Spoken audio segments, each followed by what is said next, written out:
ಅದ್ಭುತವಾ ರಸಿಕನೇ ಬಾಬಾ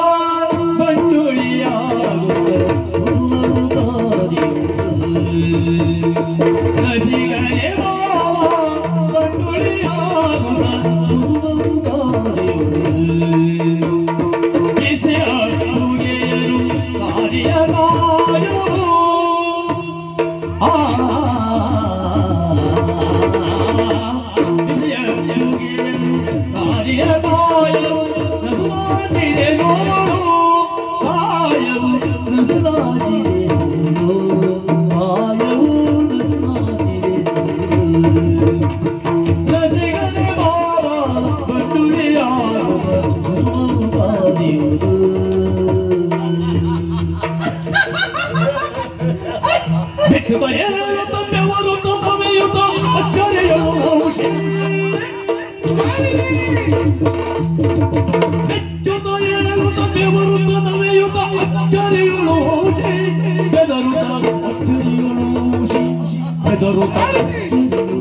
ಯಾಕೆ ಇದು ಮನಸ್ಸು ಅಲ್ಲ ಕನಸು.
ಏನಾಗ್ತಾ ಇದೆ ನನ್ನ ಜೀವನದಲ್ಲಿ? ಏನು ಹೋಗ್ತಾ ಇದೆ ನನ್ನ ಜೀವನದಲ್ಲಿ? ಯಾಕೆ ಹೀಗಾಗ್ತಾ ಇದೆ? ಪ್ರತಿಯೊಂದು ಕ್ಷಣಕ್ಕೂ ಹಿಂಸೆ, ಪ್ರತಿಯೊಂದು ಕ್ಷಣಕ್ಕೂ ನೋವು. ಈ ಬ್ಯಾಗುದಿ ಯಾಕೆ? ಯಾರ ಬ್ಯಾಳಿನಲ್ಲಿ ಬೆಂಕಿಯ ಕೊಳ್ಳಿಯನ್ನು ಇಟ್ಟಿದ್ದೇನೆ, ಯಾರು ಅಣ್ಣ ಉಣ್ಣುವಂತ ಅನ್ನಕ್ಕೆ ವಿಷವನ್ನ ಬರೆದಿದ್ದಾರೆ, ಯಾರ ಸಂಸಾರದಲ್ಲಿ ಹುಳಿ ಇಟ್ಟಿದ್ದಾರೆ ಎಂಬ ಕಾರಣಕ್ಕಾಗಿ ಈ ರೀತಿಯಾದ ಶಿಕ್ಷೆ ನನಗೆ, ಈ ರೀತಿಯಾದ ಶಿಕ್ಷೆ. ಮತ್ತೊಬ್ಬರ ಬದುಕಿಗೆ ನೆರವಾಗುವುದು ತಪ್ಪೆ? ಕಷ್ಟ ಎನ್ನವರೆಗೆ ಅವರ ಇಷ್ಟವನ್ನ ಸಲ್ಲಿಸುವುದಕ್ಕೆ ಬೇಕಾದಂತಹ ಕಷ್ಟವನ್ನ ದೂರೀಕರಿಸುವಂತಹ ಪ್ರಯತ್ನ ಮಾಡುವುದು ತಪ್ಪೆ? ಹೆಣ್ಣೊಬ್ಬಳ ಮಾನವನ್ನ ಕಾಯುವ ಮೂಲಕವಾಗಿ ಅವಳಿಗೆ ಒಂದು ಬಾಳನ್ನ ಕೊಡೋದಕ್ಕೆ ಮನ ಮಾಡ್ತಲ್ಲ, ಅದು ವಂಶದ ತಪ್ಪೆ. ತಪ್ಪು ತಪ್ಪು ತಪ್ಪು ತಪ್ಪು.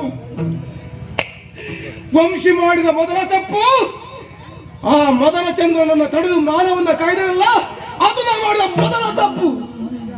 ಯಾರೂ ಇಲ್ಲ ಎಂಬ ಹಾಗೆ ಹೇಳಿದಂತ ಕಾಲಕ್ಕೆ ಅವಳಿಗೊಂದು ಬಾಳನ್ನ ಕೊಡೋದಕ್ಕೆ ಮನಸ್ಸನ್ನು ಮಾಡಿದ್ದಲ್ಲ, ಅದು ಮಾಡಿದ ಮತ್ತೊಂದು ತಪ್ಪು. ಈ ತಪ್ಪೇ ನನ್ನ ಬದುಕಿನ ಘೋರ ದುರಂತಕ್ಕೆ ಕಾರಣವಾಯಿತು, ಘೋರ ದುರಂತಕ್ಕೆ ಕಾರಣವಾಯಿತು. ಹಾಗಾದ್ರೆ ಯಾರನ್ನು ನಂಬಬೇಕು? ಯಾರನ್ನು ನಂಬಬೇಕು? ಯಾರನ್ನು ನಂಬಬೇಕು? ಪ್ರಪಂಚದಲ್ಲಿರುತ್ತ ಹೆಣ್ಣುಗಳೆಲ್ಲ ಮೋಸಗಾತಿಯರೇ? ಹೌದು ಹೌದು ಹೌದು. ಗಂಡಪ್ಪಳನ ಬಾಳಿನಲ್ಲಿ ಬಿರುಗಾಳಿಯಾಗುವುದರ ಮೂಲಕವಾಗಿ ತಮ್ಮತ್ತಾದಂತಹ ಪ್ರೀತಿ, ಪ್ರೇಮ ಮತ್ತು ಮಾಯೆಯ ಬಲಗೆ ಸಿಲುಕಿಸಿ ಆಮೇಲೆ ಹಕ್ಕಿಯಂತೆ ರೆಕ್ಕೆ ಬಿಚ್ಚಿ ಹಾರೋರು ಯಾರು ಕೇಳಲ್ಲ? ಹೆಣ್ಣು ಹೆಣ್ಣು ಹೆಣ್ಣು ಹೆಣ್ಣು ಬಾಳಿನ ಕಣ್ಣು ಅಂತ ಹೇಳಿದ್ರು. ಗಂಡಪ್ಪನ ಬದುಕಿನಲ್ಲಿ ಹುಣ್ಣಾಗಿ ಪರಿಣಮಿಸುವುದು ಯಾರು ಕೇಳಿದ್ರೆ ಹೆಣ್ಣು. ಅದಕ್ಕೆ ಹೇಳಿದ್ದು ಪ್ರಾಜ್ಞರು, ಔದುಂಬರಾಣಿ ಪುಷ್ಪಾಣಿ ಶ್ವೇತವರ್ಣಂಚ ವಾಯಸಂ ಮತ್ಸ್ಯಪಾದೆ ಜಲೇ ಪಶ್ಯ ನಾರಿ ಹೃದಯ ಪಶ್ಯತಿ. ಹತ್ತಿ ಹೂವನ್ನಾದರೂ ಕಾಣಬಹುದು, ಬಿಳಿಯ ಕಾಗೆಯನ್ನಾದರೂ ನೋಡಬಹುದು, ನೀರಿನಲ್ಲಿ ಸಂಚರಿಸಬಹುದಾದಂತಹ ಮೀನಿನ ಹೆಜ್ಜೆಯನ್ನಾದರೂ ಕಾಣಬಹುದು. ಅದೇ ಹೆಣ್ಣಿನ ಮನಸ್ಸನ್ನು ಅರ್ಥೈಸಿಕೊಂಡಂತಹ ಅಣ್ಣಗಳು ಪ್ರಪಂಚದಲ್ಲಿ ಯಾರೂ ಇಲ್ಲ. ವಂಶೀಯದಕ್ಕೆ ಹೊರತಾಗಿಲ್ಲ, ವಂಶೀಯದಕ್ಕೆ ಹೊರತಾಗಿಲ್ಲ. ನಾ ಮಾಡಿದ ತಪ್ಪಿಂದಲಾಗಿ ಆದಂತ ಅನರ್ಥವಾದ ಯಾರು? ಒಂದು ಕಡೆಯಲ್ಲಿ ತಂದೆ ಮಾನ ಕಳೆದೆ, ಇನ್ನೊಂದು ಕುಲದ ಗೌರವವನ್ನು ಕಳೆದೆ, ಮನೆತನಕ್ಕೆ ಮಸಿಯನ್ನು ಬೆಳೆದೆ, ನನ್ನ ಬದುಕನ್ನು ಸರ್ವನಾಶ ಮಾಡಿಕೊಂಡೆ. ಈ ದುಡುಕು ವ್ಯವಹಾರ ಸಮಾಜದಲ್ಲಿ ಯಾವ ಗಂಡು ಮಾಡಕೂಡದು, ಮಾಡಬಾರದು. ಕುಲಕ್ಕೆ ಅಪಕೀರ್ತಿ ತಂದಂತ ವಂಶಿ ಬದುಕಿದ್ದರೆ ನಾಳೆ ದಿವಸ ನಗೆಪಾಟನೆಗೆ ಅವಕಾಶ. ಜೀವಚ್ಛವವಾಗಿ ಬದುಕುವುದಕ್ಕಿಂತ ಸಾವಿನ ಮನೆ ಸೇರಿಕೊಳ್ಳುವುದೇ ಸರಿ. ಅಪ್ಪ, ನಿಮ್ಮ ವಂಶವನ್ನು ಉದ್ಧರಿಸಬೇಕಾದಂತ ನಮ್ಮ ಹಿರಿಯ ಮಗ ವಂಶೀಯ ಬದುಕು ಇವತ್ತಿಗೆ ನಿರ್ವಂಶವಾಯಿತಪ್ಪ, ನಿರ್ನಾಮವಾಯಿತು. ನನ್ನ ಬದುಕಿನ ಆಶಾ ಸೌಧ ಇವತ್ತಿಗೆ ಕುಸಿದು ಹೋಯಿತು. ಮನವೆಂಬ ಭೂಮಿ ಬರಡಾಯಿತು, ಸಿಹಿ ನೀರ ಬತ್ತಿ ಹೋಯಿತು.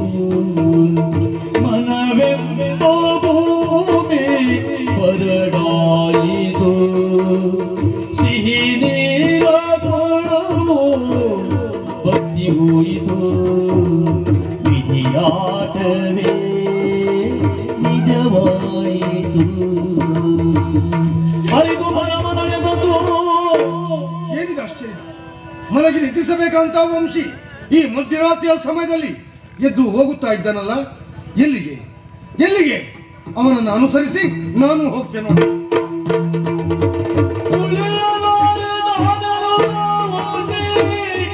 Yeah.